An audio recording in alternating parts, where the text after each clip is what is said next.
What's going on, guys? My name is Johnny, I'm the coach of your Cologne Conkeldurrs, and today I'm bringing you guys our Week 3 GPC match versus Lars, aka El Scissor, coach of the Borussia Donphan. He's a coach in the GBA, really well known. I guess you know him, so I urge you, if you don't, or even if you do, check him out for his side of the match.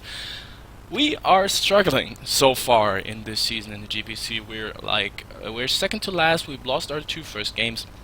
A pretty tough season so far, and kinda, I feel it has a lot to do with that my team doesn't really fit me as well. But we have some transactions upcoming, and I'm hoping that I can fix that. I'm not sure, but I hope. I'm going to try. But it's going to be difficult, not gonna lie. Well, but we'll try to clinch back this week already, so we'll see.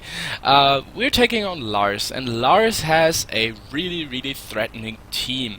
You can see it here on the right. I guess it's a bit small, so I'm just gonna read it out. It's Excadrill, Crobat, Tyranitar, Mega Charizard, Y, Slowking, Venusaur, Dragonite, Diancie, Hawlucha, and Pikachu. Looking at his team, he obviously has the Sand offense core in between Tyranitar and Excadrill. That is especially huge because in OU, that's one of the most threatening offensive cores you can have. Combine that with the Sun core in Zard Y and Venusaur, it's especially threatening because what switches into Tyranitar the most are Mega Zard Y the most are like Bloodies, I guess, or bulky dragons, bulky psychic types, bulky fire types, and Tyranitar takes all of them on pretty nicely. So there, he has a brilliant offensive core right there. Pursuit Trap, the things that can stop his other Pokemon. So it's brilliant there. With Crobat and Extra, he has really solid hazard removal. Crobat offers him a really high speed tier at it caps at 394. Dragonite, a dangerous setup sweeper, and a really solid defensive core in Slowking and Diancie, potentially Venusaur, potentially a defensive Tyranitar. So he has a couple of options with his team. Now the approach I wanted to go with this week was to, obviously I felt he was pretty weak to my Mega Lopunny, excluding E-Speed Banded Dragonite potentially, but otherwise Mega Lopunny outspeeds his entire team, so it should be able to clean up late game. So I was obviously going to bring my Mega Lopunny. Apart from that, we needed checks for his offense. Now, his most threatening Pokemon for our team is Sandwich Excadrill. I have a lot of ground weaknesses, and while I have a really solid check in Gligar, I felt that he would most likely... He knows I'm bringing Gligar to check Excadrill, and one easy way to make Gligar from an effective check for Excadrill to just set up bait is if you run Magnet Rise or Air Balloon, respectively. Probably Magnet Rise versus my team though. So I'm bringing a physically defensive Gligar with Earthquake, Brick Break to catch the Excadrill on the Magnet Rise, Roost, and Stealth Rocks, because he has a lot of Stealth Rock weaknesses. While he has reliable ways to get rid of rocks, he doesn't appreciate them being on the field too. So I wanted rocks, obviously. Next thing, I needed a switch in case he brought Zard Y. I wasn't sure if he was going to, in all honesty, because Hydreigon can either hit, Tentacruel can take it on nicely if it doesn't pack EQ. Victini is one of the best Zard Y switch-ins you can ask for, because it takes fire moves like it's nothing, and it can even be 2KO'd by an Earthquake if invested properly. So I'm bringing a bulky assault-vested Victini with max HP, enough speed for max speed Excadrill, and the rest in defense investment, so Tyranitar doesn't hurt me as much. I have Brick Break there, just in case I find out his Tyranitar isn't Choppleberry. Apart from that, I have U-Turn, Bolt Strike, and V-Create, which all hits pretty much everything on his team, barring the Diancie, which I kinda overlooked because in my prep, I was really I made a mistake that I was really focused on Slowking being the physical check and Diancie being the special check, because Diancie looked such like a more likely switch into my Hydreigon than the Slowking. But you'll see how that turns out in the game. Apart from that, I'm bringing a Choice Scarf Jirachi. It outspeeds a +1 Dragonite all of the time. With Ice Punch I can KO it. I resist the E-Speed, obviously. Also gives me a nice check to Crobat, and it can wear down his team pretty effectively with the combination of Ice Punch, Thunder Punch, Iron Hat, and I have Healing Wish on there, just in case he brought the Zard Y and my Victini might get too weakened. Apart from that, I didn't plan on using Healing Wish. But yeah, standard Mega Lopunny, nothing fun there. With Power Up Punch as my last move. Dual status Scramble with the Babiri Berry, because I still felt in case my Gligar didn't work to check or couldn't check the Excadrill, the Gramble with the Babiri Berry can eat a hit from the Excadrill and retaliate with a strong Earthquake on his part. Apart from that, dual status is just nice to check the Dragonite, to catch his defensive mon on the switch in, to potentially paralyze the Crobat, yeah, and stuff like that. So yeah, that's our team. Additionally, we have a Life Orb, Hydreigon with the combination of Dark Pulse, because that hits a lot of his team for super effective damage, especially Slowking and at least for neutral. And then we have Earth Power there, because that hits the only Dark Resist, and being Diancie and Tyranitar for super effective damage. And last but not least, we have Draco Meteor, because just of wall breaking power, and Roost to get back our health should we ever get in a situation where we can do that. Okay, so without further ado, let's hop right into the match. Okay, so as we see, he didn't bring the Zard-Y. You probably saw that considering our layout already. Without the Zard-Y, Victini is much less important for me, and I can basically use it to scout his team with U-turn and pivot into some hits. I feel like with this team, I immediately thought it's especially defensive Diancie in combination with a physical defensive Slowking. It's a Pursuit Trapping, most likely Chople Berry, Tyranitar to effectively Pursuit Trap our Victini, maybe. Not sure what kind of Crobat he would bring. I didn't expect a fully offensive Bandit one.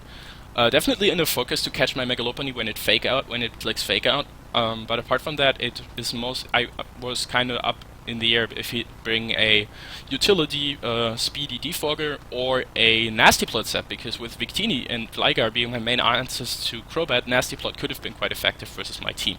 However, it would have still been outsped by the Megalopony, so offensive Crobat was kind of up in the air. Could have been Scarfed as well. And then Dragonite, which against my team is either Bandit or Dragonite, but that's usually what you see on Dragonite anyway. So yeah, let's start the match. I decide to lead off with my Hydreigon, because as I said, it's my main wall breaking option. God damn, versus his team. And right here, I fear the U-turn from this, because as I said, I suspected maybe a Scarf Crobat to have a 100% way to outpace and revenge kill my Megalopony all the time. So here I'm going to pull a double switch right out into my Jirachi, because it's my safe switch into a Crobat. If he U-turns, I'm Scarfed, I outspeed the rest of his team anyway. But he goes into Slowking. I was like, what in case if I was Scarfed and you are not? And why would you switch in Slowking on my Hydreigon when I obviously kill him? And then I made some calcs and I established that he's most likely Assault Vested, because otherwise this switch wouldn't make much sense.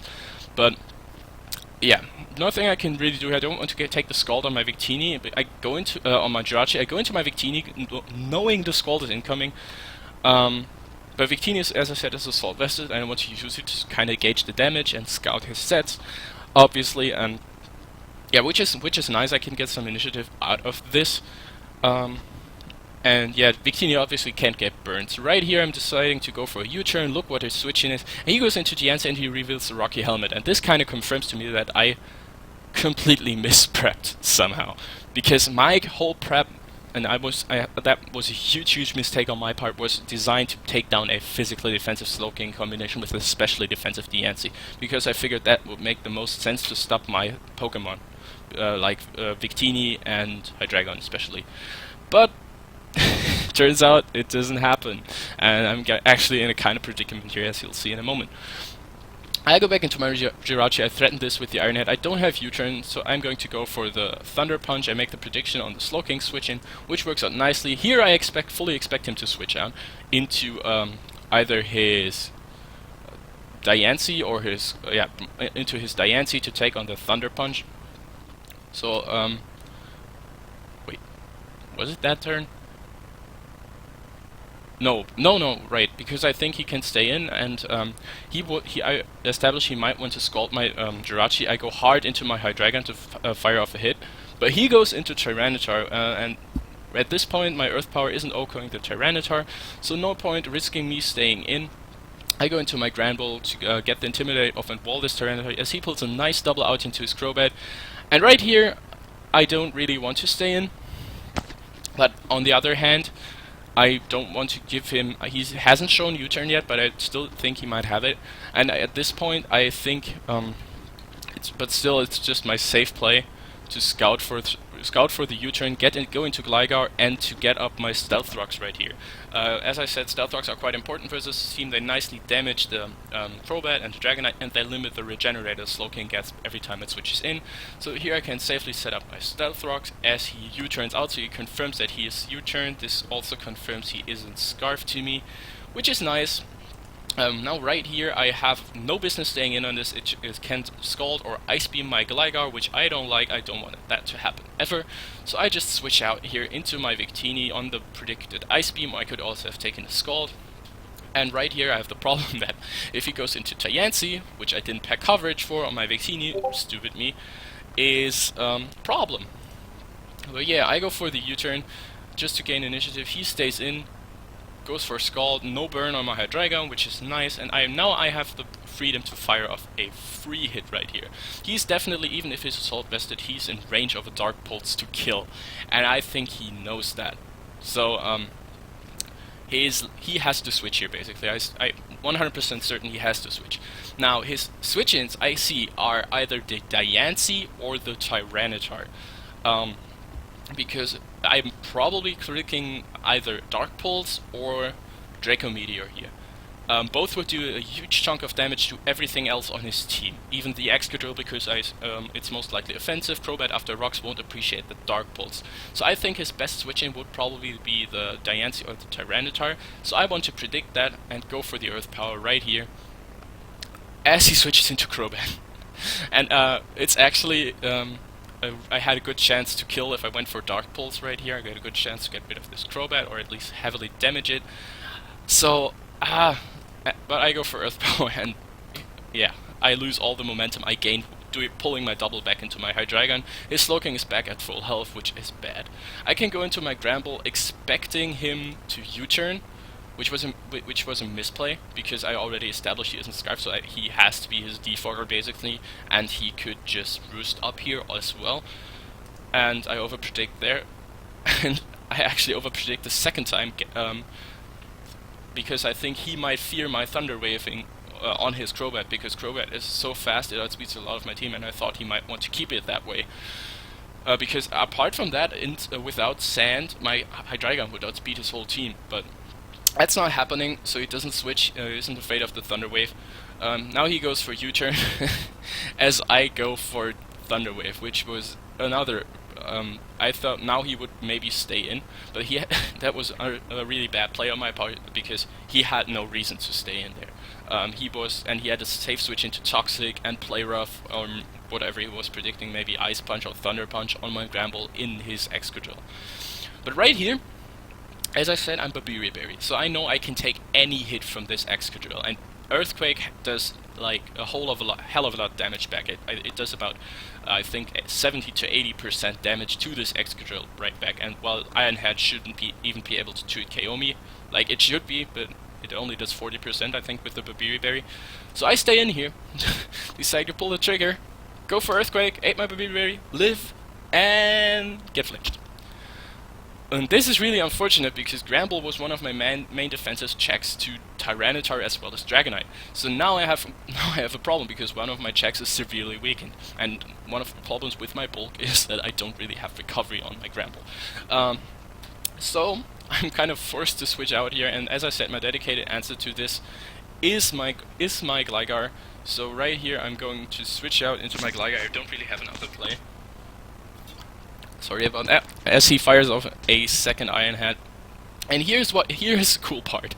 I have to roost here, because otherwise I will lose this battle 100%. I 100% expect him to go for the Magnet Rise, especially since I didn't see an Air Balloon. So right here I'm thinking roost is safe, because he will think he can set up on me, but he can't, because I actually packed Brick Break just for this scenario. So I go for the Brick Break, and it's a 3-hit KO on this Excadrill. He will do a lot of damage to me with the Iron Head. But he unfortunately gets a low roll. I get a low roll, and he lives in 2%, which means that since he's faster than me, I can't roost stall him. So I have to basically, because I got the Gramble flinch, I have to sack my Victini here. It's the least important member of my team. I figured he might go for Earthquake, but it was a safe play on his part. Because he was pretty sure I would switch out, and because Gligar now with Gramble being as weakened as it is, being a important member on my team. Okay, so he goes into Tyranitar, which is fine. I'm really in the back right now, and I want to gauge the damage on this Tyranitar, so this with Iron Head looks more like a support T-Tar. So I can just go for the Iron Head again, as he goes into the Slowking. I didn't really want to switch out there because I didn't want to risk him making a bold prediction and maybe pursuing me. So I go for Iron Head again, and I switch into Slowking. I go into Hydreigon, knowing I can take any hit, even an Ice Beam, and potentially roost off the damage. But he gets a crit, and my Hydreigon goes down. So right now, obviously Hydreigon would have been low, but I could at least have threatened the Slowking out and roosted. And with this crit, I lose my main option to break his core, right? So without Hydreigon, it is terribly difficult for me to break this Slowking, especially. Jirachi doesn't have the power. Lopunny can't really afford to go for return anytime because it would be a pretty free switch into his Diancie, and the only mon that on my team that effectively could damage both things was the Hydreigon, which was somehow is a problem of my draft as well. But also, I'm kind of misprepped there, I have to admit. I was too focused on having defensive switch in and didn't really think through my offense as much as I probably should have done. But here I have to double because I fully expect the Diancie to come in, and this is the chance to get my Gligar back to full health and go for Earthquake afterwards, or get my Rocks back up.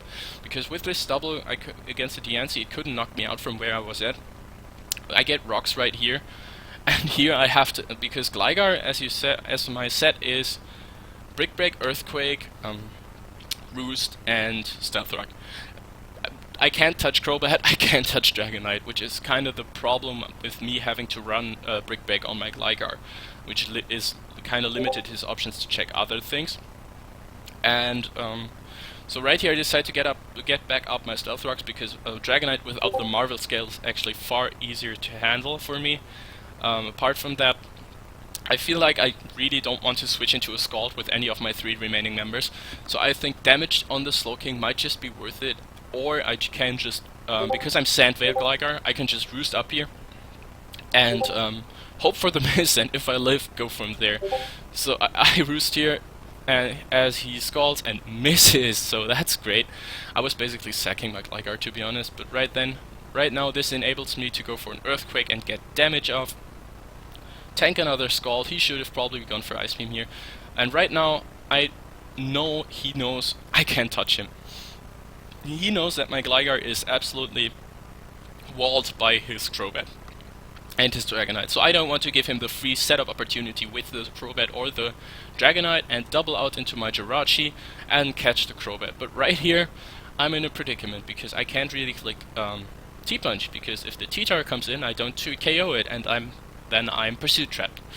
So, but if I go for Iron Head, this Crobat has an easy time stalling me out because it can roost. And it's even worse because he knows that, and he can play off that by going for roost, scouting my Iron Head, and potentially even sacrificing his Crobat in return. But he makes a good play, goes for roost.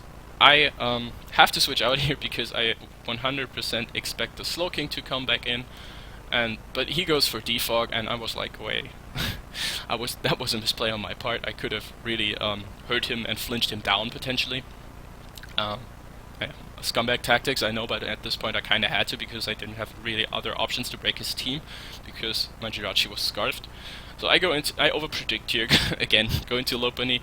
As he goes for Defog, and because I know he's inner focus and he outspeeds me prior to my Mega Evolution, I can't stay in and have to go back out right into my Jirachi and I go into Gligar to sack it basically. Okay, yeah, I go into Gligar, sack it to the Crobat, and then I can get the free switch into my Jirachi, and here I can he makes it. Again, I'm in the same situation. I have to go for Iron Head, because if I go for Thunder Punch, the T-Tar comes in for free and Pursuit Traps my Rachi, and Rachi is a huge win con right now for me, so I can't really have that happen. Here I try to go for a few flinches on the Slowking, but I get him down low, to the point where I know he has to switch out. because this is the one thing that stops me from really spamming Lopunny right now with at least Lopunny's high jump kicks, because it can always pivot in, take a hit, and pivot out. So I know he switches here. I thought his switch in would be maybe the Dragonite, or he would sack something. He goes into Crobat, and I'm trying to flinch that down as well. But he unfortunately gets the roost off, and here I expect him to switch back out into his Slowking, because this should still be at a decent amount of health, and then he could pivot back into Crobat. But he goes for Roost, trying to kind of banking on the flinches. Oh wait, I established he's in her focus. Okay, I'm stupid. Scratch that. I'm stupid. I didn't even realize that in the game. I was playing around it concerning Fake Out, but I didn't realize I couldn't flinch him with my Rachi. So yeah, good play on his part. Why am I even in the GPC? I don't even know. Okay, so here he goes for the Brave Bird. I know at this point that he can't touch my Rachi. But this game is pretty much lost. I go for this time. I make the prediction and go for the play, go for Thunder Punch, get the para, but I'm still pursuit trapped by the Tyranitar. And once my Jirachi goes down, I pretty much automatically lose, because that's my only way of really breaking the Diancie without being killed back with Rocky Helmet damage in this point. So I preserve my Rachi, go into my Grand Ball, go for Earthquake to catch the potential Diancie or Slowking switch in.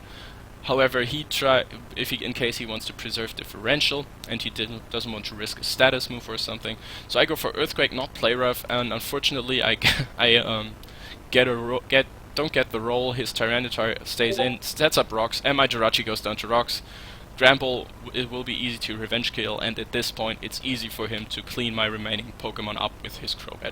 So yeah, unfortunate game. We lose 4-0 to Lars. Good game to Lars. Hacks definitely matter, but well, it's Pokemon, so it's the game we play. I can't really complain about that. I think I more or less choked the game away with how I play it, and I'm really, right now I'm not gonna lie, I'm a bit frustrated with how the GPC goes for me. I feel like I make misplays after misplays, and I don't really know why I keep doing those. I try to maintain momentum, but in the course of that, I really forget somehow to fire off some big hits, and the problem with my team is that if I don't fire hits, I can't really punish the switches, because I don't really have a lot of setup sweepers. But yeah, we will see. I hope I can manage to pull it back in the next week. I'm going to make transactions, so you're gonna see a new squad for the Cologne Conkeldurrs after next week, and we will see how it goes from there. So yeah, thank you guys for watching. I hope you enjoyed, despite my kind of poor performance. My name's Johnny. I'm the coach of the Cologne Conkeldurrs. I'm out. Peace.